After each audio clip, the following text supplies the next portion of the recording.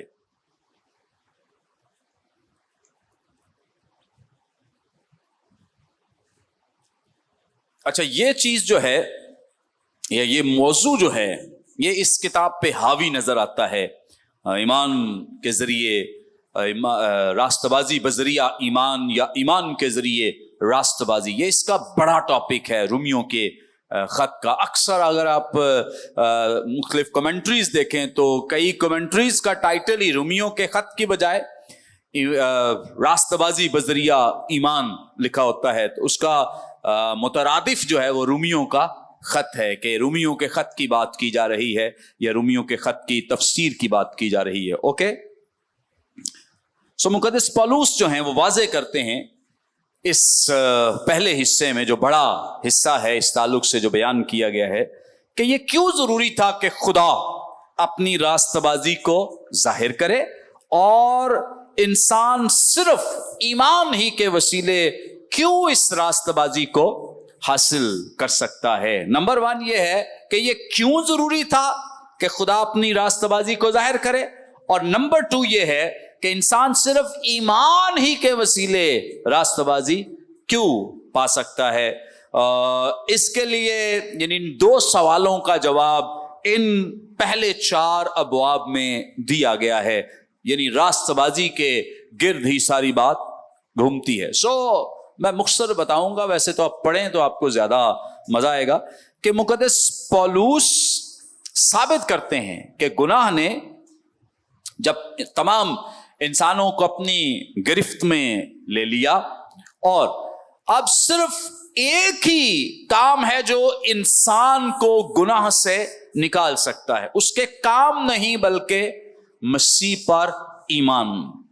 کیا چیز نکال سکتی ہے گناہ سے؟ اعمال نہیں بلکہ مسیح پر ایمان. ایمان کے وسیلے سے وہ اس گناہ کی گرفت سے آزاد ہو سکتا ہے اور اس سے وہ چھوٹ سکتا ہے. اور اب صرف خدا کا ایک عمل یا ایکٹ جو ہے, جو ایمان کے ذریعے تجربہ کیا جاتا ہے, وہی اس گرفت کو توڑ سکتا ہے یا ہمیں اس سے ریلیز کر سکتا ہے. اور ایک جو ہمیں زبردست بات نظر آتی ہے کہ اس میں ہمیں خدا کا غضب بھی نظر آتا ہے. کیا نظر آتا ہے؟ خدا کا غضب. اس پہ بہت ساری ڈیبیٹس ہیں اور بڑی بات چیت اس پہ ہوئی ہے خدا کے غضب پہ, اور بہت سارے لوگ اس کے تعلق سے پازیٹیو اور نیگیٹو اپنے پوائنٹس دیتے رہتے ہیں. سو خدا کا غضب جو انسانوں پر ہے, رومنز کے نام لکھے گئے اس خط میں مقدس پولس نے پروو کیا ہے کہ یہ جائز ہے. یہ کیا ہے؟ جائز ہے. کیونکہ یہودی جو سمجھتے ہیں کہ ان کے ساتھ پرومس کیا گیا ہے, اور آپ اگر اناجیل کو پڑھتے ہیں تو خداوند یسوع مسیح کے ساتھ اکثر اس بات پہ ان کی بات رہتی ہے, اور وہ یسوع مسیح کے ساتھ بات چیت کرتے ہیں کہ ہم تو نسلی یہودی ہیں, ہم تو اب اجداد سے کیا ہیں؟ یہودی ہیں, ہم تو خدا کی بادشاہی میں جائیں گے, مطلب باقی کوئی جائے یا نہ جائے, ہمارا تو حصہ بکرا بادشاہی میں. اور ان کے تو کئی رومرز ہیں, کئی ان کے بارے میں ایسی متس انہوں نے قائم کی ہوئی ہیں کہ جی کوئی یہودی جو ہے وہ جہنم میں نہیں جا سکتا کبھی بھی. ان کا ماننا یہ ہے کہ جہنم کے دروازے پر بھی ایک فرشتہ کھڑا ہوگا, اور اگر کوئی یہودی غلطی سے بھی جہنم کی طرف جانے لگے گا تو وہ فرشتہ اسے پکڑ کے کہاں چھوڑ آئے گا؟